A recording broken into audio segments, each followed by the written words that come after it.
Oi, como vai você? Pois é, né? Faz um tempo que eu não encosto pra cá, pra essas bandas. Eu dropei logo uns 2 vídeos aqui no canal e depois eu sumi. Mas voltei, tamo aí de volta e dessa vez eu vim falar de um assunto totalmente diferente do que eu falei nos últimos vídeos. Por quê? Porque esse canal é sobre mim e eu não vou ficar nichando o assunto ou falando de temas específicos só pra ficar reunindo mais público, mais visualização. Não, de verdade. É um canal pessoal meu e eu vou falar sobre coisas completamente aleatórias para destruir o algoritmo e ele nunca me entregar decentemente nesta plataforma, porque uma hora eu vou estar falando de tatuagem, outra hora eu vou estar falando de morte, outra hora eu vou estar falando de laqueadura, outra hora eu vou estar falando de depressão, outra hora eu vou estar falando de shows. Então, eu falo o que me dá na telha.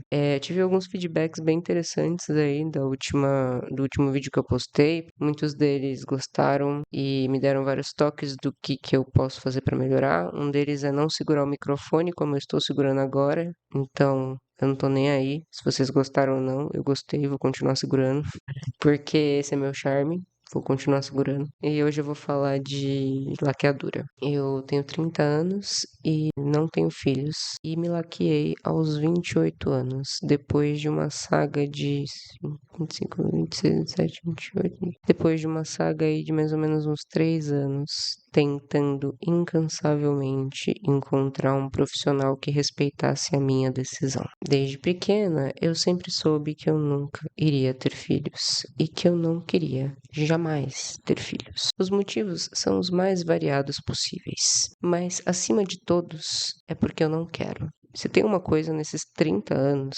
que eu vivi e posso falar com propriedade, é que a sociedade é uma corja de filha da puta que não sabe respeitar a decisão de uma mulher. Então, eles sempre fazem com que a gente ache que a gente é muito nova para decidir isso, que uma hora a gente vai mudar de ideia, que a gente é imunda porque a gente não quer ter filho, que a gente é egoísta, mas no minuto em que a gente engravida, que a gente engravida e a gente não quer ter o filho, magicamente esse discurso de desgraçado muda e aí do nada você vira a pessoa mais responsável do mundo, que sabia exatamente o que você estava fazendo. Não importa a sua idade, se você tem 11, se você tem 12, se você tem 15, se você tem 20, se você tem 30.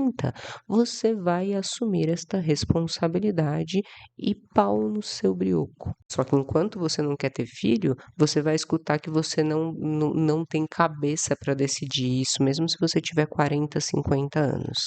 Então, você que tem esse tipo de pensamento, vai pra puta que te pariu, beleza? Então, depois que eu fiz 25 anos, eu saí caçando médicos e profissionais topassem me operar. E é claro que foi um inferno na Terra, porque não existia um único ser humano decente que aceitasse fazer essa cirurgia, principalmente pelo fato de que eu não tinha filhos. Aquilo foi me gerando uma ojeriza tão grande, mas tão grande, que da última vez que eu tentei, o médico ele foi tão hostil comigo que eu abri uma reclamação formal contra o hospital. Em menos de um mês eles encontraram um profissional que aceitou me laquear. E assim, eu me considero com muita sorte, porque foi no particular, com um convênio particular antigueira que minha mãe tinha, né, que ela me colocou como beneficiária. E ele nem era tão bom assim esse convênio, mas os convênios atuais estão tão horríveis, estão tão merdas, que do nada o meu convênio antigo virou um convênio pica. Um convênio muito foda, que realmente não, ele cobria muita coisa. Houve uma época ainda em que os convênios não podiam negar esse tipo de procedimento de forma tão fácil quanto é hoje em dia. Então eu tive sorte. Conversei com o médico, expliquei toda a minha história e minha situação para ele respeitou minha decisão, pediu os exames de pré-operatório, juntamente com documentação burocrática, e aí eu tive que aguardar cerca de um mês e meio para a liberação do meu convênio. E tudo que eles puderam fazer para dificultar, eles fizeram. Inclusive, eu fiz em 2022 essa cirurgia e o meu marido teve que assinar uma autorização para que eu pudesse fazer essa laqueadura.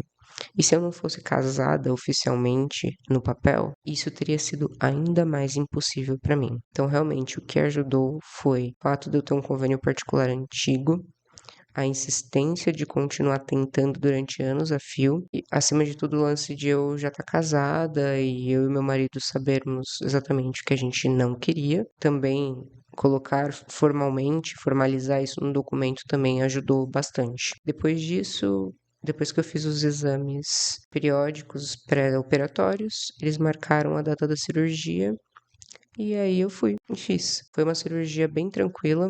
Acho que de todas as que eu já fiz na vida foi uma das mais invasivas, mas ao mesmo tempo eu sei que a laqueadura em si ela já foi muito mais. Eu tenho apenas 2 risquinhos assim de cicatriz aqui logo abaixo do umbigo, sabe, abaixo da pochetinha que a gente tem, então. O maior problema mesmo foi a entrada do umbigo, né? Porque eles fazem um buraco, né? Para entrar no, para fazer uma abertura pelo seu umbigo para poder mexer através dessa entrada e não fazer cortes muito profundos. Depois que eu fiz a minha laqueadura, eu passei pelo período de recuperação de mais ou menos uns 3 meses aí, 40 dias sem práticas, sem saliências, né? Perigoso, né? Tá tudo cicatrizando ainda, tá tudo muito sensível. E eu passei algum período de tempo sentindo um pouco de dor no umbigo e sentindo ele vazar, mas é porque eu era burra e tomava muito refrigerante. O refrigerante inflama o corpo e, assim como o cigarro, ele atrapalha na cicatrização. Quando eu parei de tomar refrigerante, eu parei de ter problema de cicatrização, né, na região, né, onde eu fiz a laqueadura. E basicamente foi a melhor decisão que eu tomei na minha vida. Eu nunca vou me arrepender disso. Nunca, nunca, nunca. Se as pessoas cuidassem das suas próprias vidas, tivessem um pingo de bom senso, a gente não teria tanta gente abandonada, tantos bebês sendo mortos, tanta violência, tanto abandono. Então, eu acredito que muitos dos problemas estruturais sociais que a gente vive, que são pesadíssimos, vêm de maternidade compulsória. E se as mulheres tivessem o direito de exercer as suas decisões sobre os seus corpos, eu tenho certeza que a sociedade seria um lugar infinitamente melhor de você viver. Eu, como cidadã, estou fazendo a minha parte porque esse mundo já está lotado de gente. Quando eu fiz a minha laqueadura, eu tive que ficar na maternidade um tempo porque não tinha leito para mim. Então eu fiquei num leito de maternidade. Antes do meio-dia, já tinha nascido 5 pessoas, 5 bebês.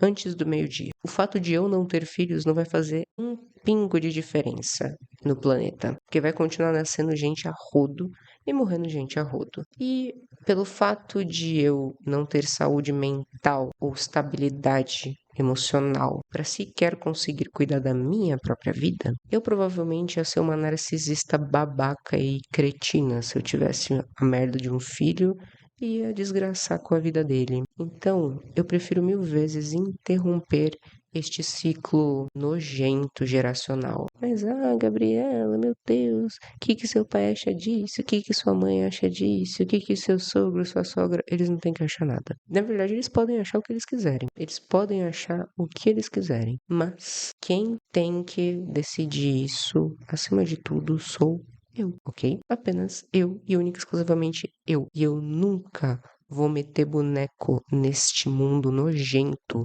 para agradar fulaninho, ciclaninho e beltraninho. A pessoa é pró-vida só depois que nasce. Porque depois que nasce, foda-se, né? Dependesse de mim, você tinha que ter no mínimo um psicotécnico, uma faculdade de genitor para você ter um filho, porque filho não é brincadeira. Não existe motivo que seja lógico para você ter um filho. Você precisa apenas estar muito carente na sua vida. Ter filho é a decisão mais burra que você vai cometer na sua vida, porque é literalmente a coisa mais cara que você consegue fazer de graça. Você vai passar o resto da sua vida se preocupando com alguém, você vai passar o resto da sua vida se doando para alguém, e você vai passar o resto da sua vida dando tudo o que você tem, principalmente de dinheiro e patrimônio, para esse ser. É uma responsabilidade de uma vida inteira, que muita gente esquece que filho não é só criança, não é só nenenzinho. Você vai eventualmente ter um filho que vai virar um adulto também. E todos os abusos que você cometeu com esse filho quando ele era uma criança, você vai tomar no cu quando essa pessoa crescer e virar um adulto e você não ter mais a autoridade de um babaca narcisista para se impor sobre essa pessoa. E aí sim vai vir uma coisa chamada consequências pelas suas atitudes enquanto genitor bosta. Então, não tenha filhos. E é isso aí. Se depender de mim, é antinatalidade total, beleza? Aqui não tem tipo, você tem filho se você quiser, quer ter filho, tenha, não quer ter filho, não tenha. Eu sei que o correto é isso, mas como aqui é meu canal e aqui é o meu mundo e quem manda aqui sou eu, a minha regra é ter filhos é burrice. Ter filhos em 2024 é burrice. Não tenha filhos. Quanto mais você acha que você tá pronto para ter filho, mais você vai perceber que você não está. Paz.